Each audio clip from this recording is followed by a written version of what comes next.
Bienvenue dans ce magnifique parc canadien.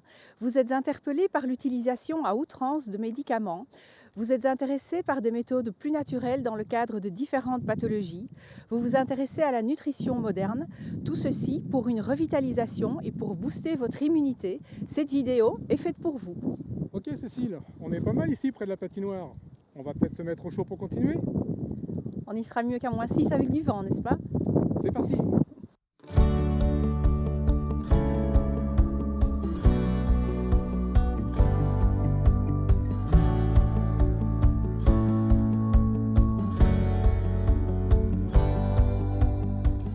Cécile, tu es diététicienne, nutritionniste, énergéticienne et naturopathe fonctionnelle. Peux-tu nous expliquer ce qui t'a mené sur ce chemin, ainsi qu'en quoi consiste ce type de prise en charge? Eh bien, ce qui m'a mené sur ce parcours de naturopathie fonctionnelle, Christian, ce sont les constats. Alors, avec une formation en sciences consulaires et un parcours dans le secteur pharmaceutique, j'étais bien installée dans les bureaux. Seulement voilà, chasser le naturel et revient au grand galop. La première constatation a été l'explosion des maladies modernes il y a une dizaine d'années. Alors, comme j'étais une fouine d'informations médicales et paramédicales en librairie, un beau jour, je suis tombée sur 2 livres du docteur Hervé Grosgoja. Le premier s'intitulant « La méthode acide-base » et le second s'intitulant « Ma promesse anti-âge ». Suite à la lecture de ces livres, quelques jours plus tard, j'étais dans le TGV pour Paris pour aller rencontrer l'auteur de celle-ci. Le docteur Hervé Grosgoja, j'ai pu constater, est vraiment devenu le maître dans la pratique de la méthode acide-base qu'il a terriblement bien synthétisée, ainsi que les méthodes anti-âge par des méthodes de l'intérieur. Et le mois suivant, au mois de septembre, j'étais sur les bancs de l'école pour une reconversion professionnelle. Et puis là, eh bien, suite à cette rencontre avec le docteur Hervé Grosgoja à Paris, qui est un coach extraordinaire, et après ces 4 ans d'études en nutrition et diététique, j'ai été très fort interpellée par 2 choses. La première chose, c'est que les écoles de diététique sont restées très accros à l'agroalimentaire. Rester accro à l'agroalimentaire, ça veut dire qu'on vous dit, vous pouvez manger de tout, mais un petit peu. Alors vous rentrez dans un GB, dans un Leclerc ou dans un Superstore, vous mangez un peu de tout, votre organisme devient une véritable poubelle intoxifiée. Ensuite, il y a un énorme respect pour les prescriptions médicales de médicaments chimiques qui sont bien nécessaires dans certains cas, entendons-nous, mais laissent toujours. Lors de ces études, j'ai eu une grosse frustration aussi.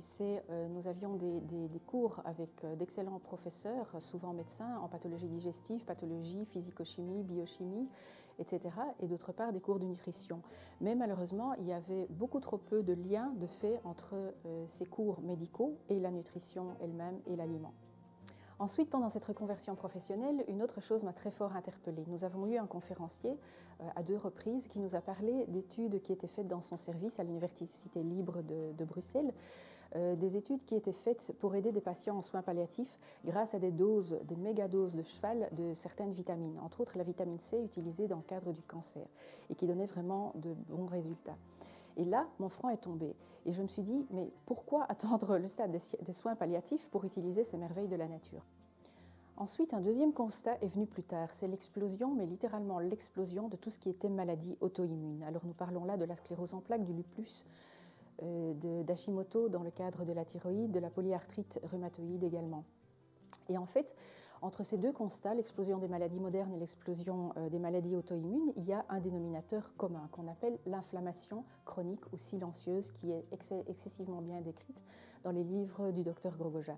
Alors l'inflammation, c'est quoi? Quand vous vous cognez le genou ou le coude, il devient chaud, il gonfle, il devient rouge. Ça, c'est une inflammation protectrice, c'est l'organisme qui se défend. À part qu'à la longue, après des semaines, des mois, des années, quand vous agressez votre organisme avec une alimentation qui n'est pas adaptée, votre organisme est agressé également par le stress, par la pollution. Ces agressions répétitives mènent à ce qu'on appelle l'inflammation silencieuse ou chronique. Silencieuse, pourquoi? Parce qu'elle travaille à bas bruit pendant des années sans que vous n'ayez aucun symptôme, puis le jour où ça se déclenche, c'est un véritable incendie dans l'organisme. Ensuite, chronique, parce que si on la laisse courir ainsi sans rien y faire, elle continue à se développer. C'est là que sur mon parcours, j'ai pu rencontrer le docteur Stéphane Résimond de Bruxelles via une de mes patientes. Et là, c'est le ouf, nous y sommes. Le ouf, nous y sommes, pourquoi? Parce qu'en fait, je découvre l'utilisation de vitamines et oligo-éléments et minéraux à dose massive, quelque chose qui ressemble enfin à du concret. Et le pourquoi du comment. Pourquoi le magnésium? Pourquoi le zinc? Pourquoi la vitamine A? Pourquoi la vitamine E? Pourquoi aussi ces vitamines sont tellement essentielles le jour d'aujourd'hui? Nous y reviendrons.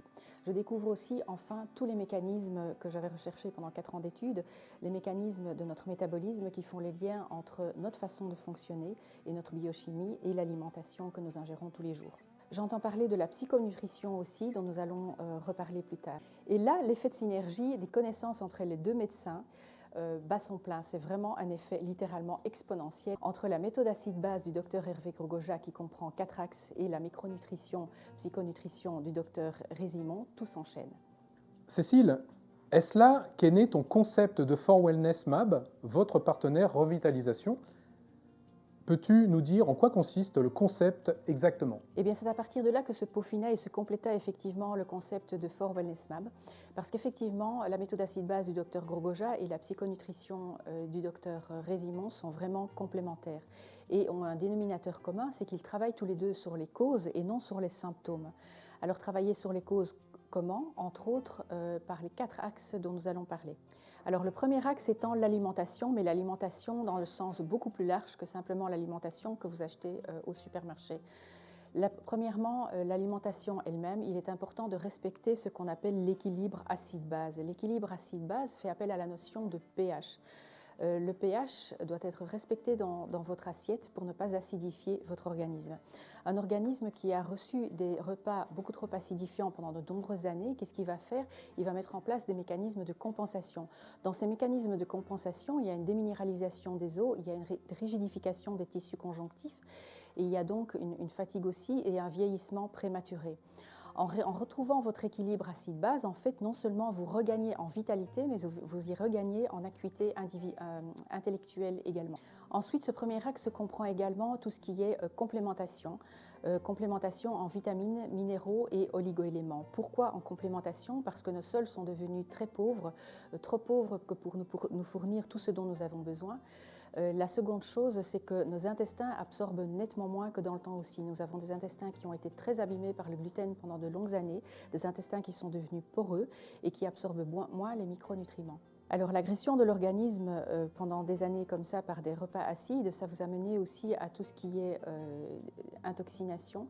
Donc il est important de faire aux patients des cures détox qui ne se font pas n'importe comment. Il faut premièrement qu'il ait un minimum d'énergie pour pouvoir supporter la détoxification et que son corps ne se noie pas dans les toxines. C'est également une étape importante. Ensuite, vous avez la phytothérapie que l'on utilise beaucoup trop peu alors que la puissance des plantes est incroyable et devrait être beaucoup plus utilisée. Vous avez par exemple la berberine qui peut servir dans des cas de prédiabète, voire de diabète, les feuilles d'olivier avec d'autres micronutriments qui peuvent servir dans la haute tension artérielle. Toutes ces phytothérapies en fait permettent d'éviter une médication trop lourde et chimique et de sortir le patient d'une médication trop importante. Le kudzu également qui est utilisé dans tout ce qui est addiction au tabac, à l'alcool et au sucre, avec bien sûr des effets synergie avec tout ce qui est vitamine A, oméga 3, etc. pour faire rentrer ces micronutriments dans les cellules. Un autre point qui fait encore partie de l'axe de l'alimentation est l'aromathérapie ou l'utilisation des huiles essentielles avec lesquelles nous traitons entre autres les dysbioses intestinales. Et puis finalement, la micro et la psychonutrition du docteur Résimon qui va corriger non seulement le contenu de l'alimentation mais également son rythme de l'alimentation tout au cours de la journée. Et ceci nous amène à notre deuxième axe qui est en fait l'axe des émotions et de la gestion de celles-ci. Il faut savoir que gérer vos émotions peut vous prendre jusqu'à 90% de votre énergie. C'est vous dire qu'il en reste peu pour digérer, pour gérer et pour vivre tout simplement. Alors, la gestion des émotions, ça passe à ce niveau-ci par le traitement des intestins aussi. Pourquoi? Parce qu'on sait aujourd'hui que c'est dans les intestins que se fabriquent 60 à 90% de ce qu'on appelle les neurotransmetteurs. Les neurotransmetteurs, vous en avez, il y en a beaucoup, mais vous en avez 4 qui sont vraiment intéressants ici. Premièrement, la sérotonine, qui vous donne la sensation de bien-être. Donc ça veut dire qu'une carence en sérotonine, ça mène le patient à la dépression.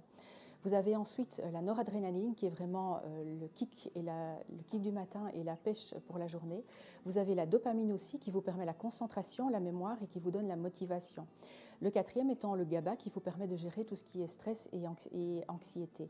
Un patient qui est en carence de GABA a des addictions au tabac et à l'alcool et au chocolat, par exemple, pour arriver à se détendre. Donc ces 4 neurotransmetteurs super importants sont fabriqués principalement au niveau de l'intestin. Or, nous avons parlé de perméabilité intestinale, donc des intestins dont le microbiote est en déséquilibre.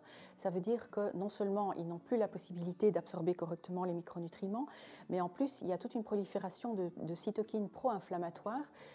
Et à côté de ça, un passage de l'intestin vers le sang puis vers le cerveau de molécules toxiques qui arrivent au cerveau. C'est ainsi que depuis l'explosion de l'agroalimentaire, après des dizaines d'années où on a mangé du gluten et d'autres produits nocifs, vers 1981, on a vu apparaître toute une série de dépressions par des gens qui sont en manque de sérotonine. Alors, parlant de ces dépressions, on voit que la France aujourd'hui est le pays d'Europe dans lequel il y a la plus grosse utilisation d'antidépresseurs, de somnifères et d'anxiolytiques.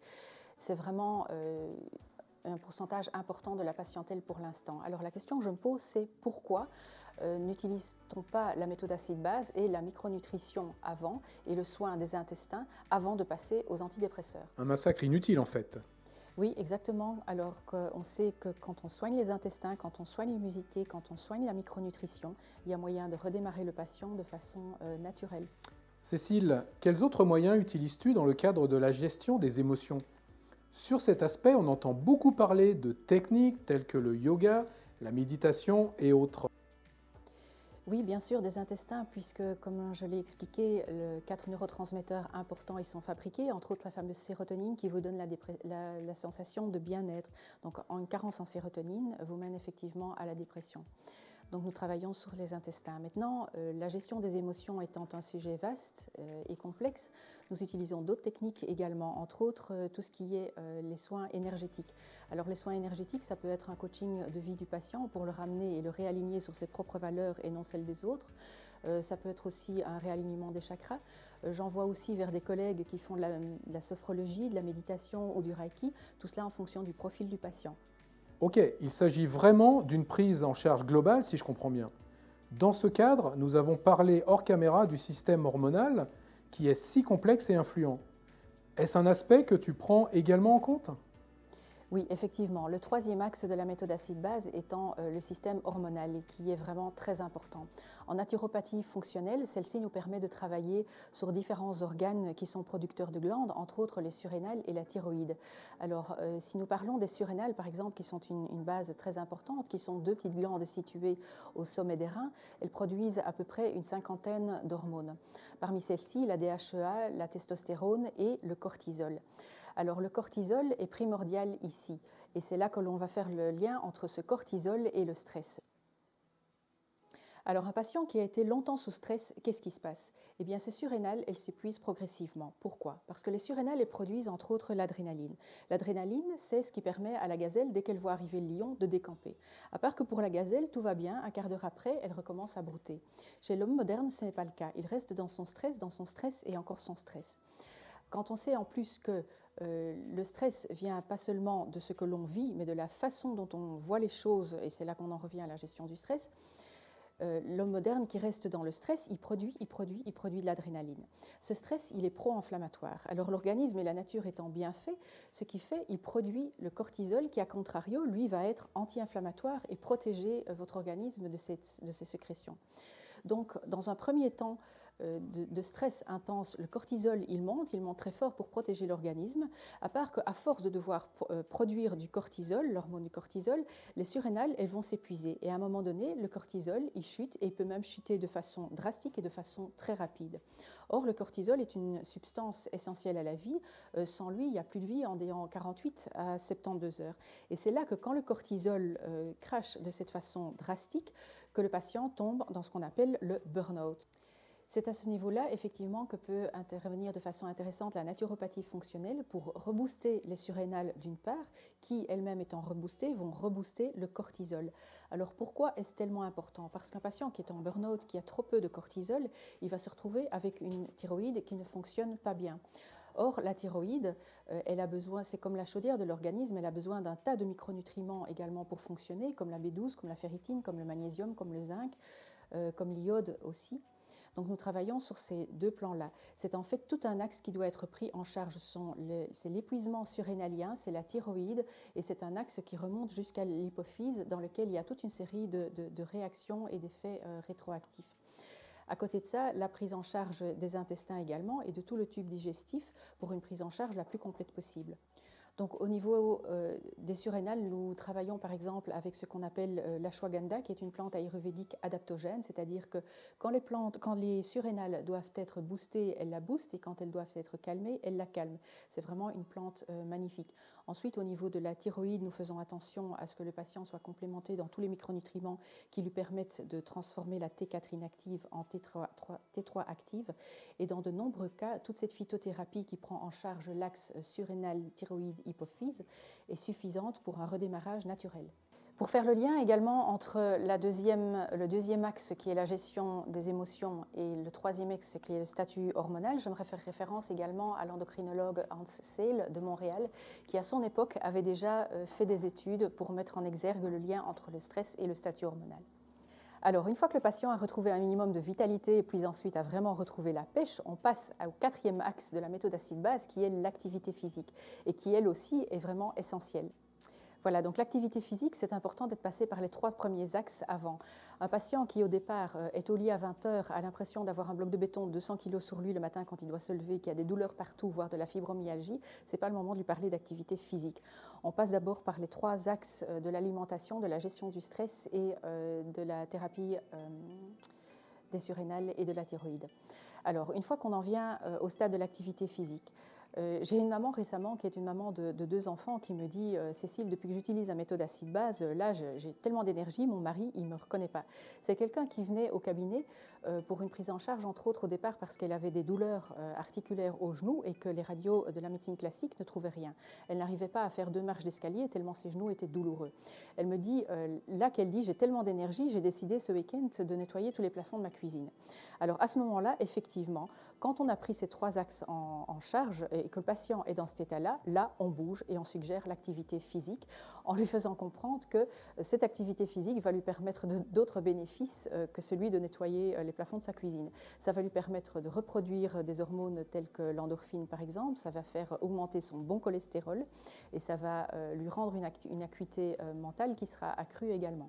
Merci Cécile pour ces précieuses informations que nous partageons avec nos auditeurs. Quelle serait ta conclusion de tout ceci ? Ma conclusion, c'est un patient pour qui on a pris en charge ces 4 axes et qui a été coaché là-dedans et vraiment remis d'aplomb rapidement. Ça lui permet de passer des journées avec la pêche et d'avoir des nuits avec un sommeil réparateur, ce qui lui permet, dans cet engrenage positif, de revoir et de réenvisager sa vie avec de nouvelles perspectives. Donc une prise en charge de la globalité est vraiment essentielle. Donc un travail sur les intestins et le tube digestif également. Et un travail de qualité sur le long terme se fera dans le respect de la méthode acide-base, c'est-à-dire du pH de l'alimentation, de la gestion des émotions et du système hormonal. Alors Cécile, un point qui m'intrigue, tu parles de la France, du Canada. Où exerces-tu en fait? Si c'est sur les deux, comment gères-tu un agenda avec 6000 km de distance et 2 fuseaux horaires? Alors j'exerce mon métier principalement sur la France et un peu sur le Canada, sous des titres différents en fonction de la reconnaissance des diplômes dans chaque pays. En France, pour l'instant, il y a une énorme prise de conscience au niveau de cette utilisation d'antidépresseurs, d'anxiolytiques et de somnifères. Ensuite, ayant la résidence canadienne, je pratique sur ce pays également. Alors pour tout ce qui est de la gestion de l'agenda à 6000 km de distance, étant donné que je suis une fois sur un continent, une fois sur l'autre, je travaille beaucoup par moyens audiovisuels qui sont FaceTime, Skype et WhatsApp. Alors ces moyens permettent d'éviter un déplacement aux patients qui souvent sont en état d'épuisement. Ça demande plus de préparation, certes, mais ça permet de respecter la planète et l'environnement aussi. Alors Cécile, si je comprends bien, tu établis une analyse individuelle. Comment procèdes-tu à ce sujet ? Oui, la première étape est d'envoyer un questionnaire au patient qui comprend une dizaine de pages. Alors ce questionnaire nous donne une idée de son anamnèse alimentaire, de son statut micronutritionnel, de son statut hormonal et de ses neurotransmetteurs. Il nous donne une idée aussi de son taux d'inflammation. Ensuite, quand il passe à la première consultation, on voit plus en profondeur les questions ensemble et les réponses qu'il a à donner. Ensuite, par une prise de sang très complète, cela nous permet de vérifier différents marqueurs, entre autres le cuivre et le fer, pour lesquels on ne complémente pas sans une valeur de biologie sanguine. Et ça nous permet d'adapter les posologies des micronutriments pour lesquels on a déjà complémenté. Pour nous, en fait, la complémentation entre la biologie sanguine et l'anamnèse par le questionnaire sont vraiment très importantes, parce que la biologie sanguine a son importance, mais l'anamnèse clinique et les symptômes cliniques du patient aussi. Quand on veut s'intéresser aux causes et aux symptômes, il est important d'aller en profondeur. Ensuite, le patient est également documenté grâce à toute une série de documentations que le docteur Résimond a pu rassembler sur les différents sujets. J'en profite ici pour le remercier au passage, parce que non seulement c'est un médecin en médecine fonctionnelle vraiment à la pointe, mais très avant-gardiste et qui a une capacité extraordinaire à intégrer l'information et à la synthétiser, ce qui nous procure d'excellents instruments de travail. Voilà, en espérant avoir pu vous éclairer un peu sur l'importance des 4 axes dans le cadre d'une revitalisation, avoir pu éclairer un peu aussi concernant l'utilisation à outrance des antidépresseurs, somnifères, anxiolytiques, médicaments pour la haute tension artérielle comme les bêta-bloquants, les médicaments pour le cholestérol et pour la thyroïde et bien d'autres. Et puis aussi avoir pu attirer l'attention sur l'importance de votre immunité qui, comme les neurotransmetteurs, passe par un bon statut intestinal et un bon statut micronutritionnel. Voilà, pour toute information de contact, vous trouverez tout à la fin de cette vidéo. À bientôt dans une prochaine vidéo. Au revoir.